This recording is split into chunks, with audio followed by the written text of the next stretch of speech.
right? So you know what it's like. So I'm not here to tell you have to give up more of your time, right? That's not what this is about. I think it's just about finding God in those moments of the chaos and finding God through other people. And as Father talked about, the church has done all these great things. Well, who is the church? What's the church? Us. It's you, right? It's me. Like, we are the church, right? Mm-hmm.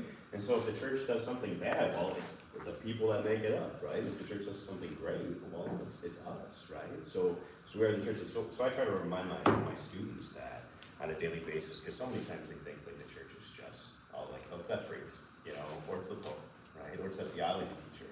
I know it's so much more than that. So I have this reading, though, which for me, this kind of speaks to me a little bit. This is by a Christian pastor, and so a little bit different than Catholic, right? But she is talking about how she finds God, and she writes a book called Accidental Saints. And so for my ministry as like a teacher, and I also run Cub Scouts here at St. Alfred the Great, I think that there's a lot of accidental saints that I encounter on my kind of daily basis. And so this is her reading. I apologize. So there's a little bit of colorful language here, but Robin approved. I did approve it. So I apologize. Right? So here's what Pastor Nadia says. She said, I recently was asked by an earnest young seminarian during a Q&A, what do you personally do to get closer to God? And she says this, before I even realized I was saying it, I replied, what? Nothing. Sounds like a horrible idea to me. Trying to get closer to God. Half the time I wish God would leave me alone. Christian pastor saying this, right? Getting closer to God might mean getting told to love someone I don't even like. Or give even away more of my money or time.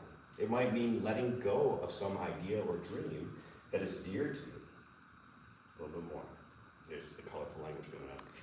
My spirituality, she says, is most active not in meditation, but in the moments when I realize God may have gotten something beautiful done through me, despite the fact I'm an ass. And when I'm confronted by the mercy of the gospel, so much so that I can't hate my enemies.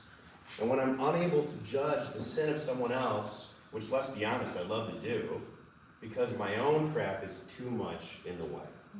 And when I have to bear witness to another human being suffering despite my desire to be left alone. And when I'm forgiven by someone even though I don't deserve it, and my forgiver does this because he too is trapped by the gospel. And when traumatic things happen in the world and I have no place to way to make sense of them, but what I do have is a group of people who gather together with me every week, people who will mourn and pray with me over the devastation of something like a shooting. And when I end up changed by loving someone I'd never choose out of a catalog, but whom God sends my way to teach me about God's love. None of these are the result of spiritual practices or disciplines, as admirable as those things can be. They are born in religious life, in a life bound by ritual and community, by repetition, by work, by giving and receiving, by God's grace. So for me, as a high school teacher, I see a lot of students throughout my days. I see a lot of kids and running Cub Scouts. Megan knows this, her boys are part of Cub Scouts too. There's a lot of accidental saves that I experience on my daily basis. And sometimes a kid will say something to me and I'm just like, want to lose my mind, but I have to recognize that's a grace moment that God's working through that. Megan can probably tell you that Cub Scouts will go to Mass the third Sunday of the month. And some of our boys are in Cub Scouts because they want to be outside and they need to run around and they're crazy. And so sitting through an hour-long Mass is painful for them. And so sometimes I'm the only adult that shows up for an hour-long Mass. And so I have sitting between two crazy kids who are just kind of taking all of my time and my attention away from what I want to be paying attention to, right? That moment of prayer, that Eucharist right in front of us. And I'm kind of putting out the fires of those kids.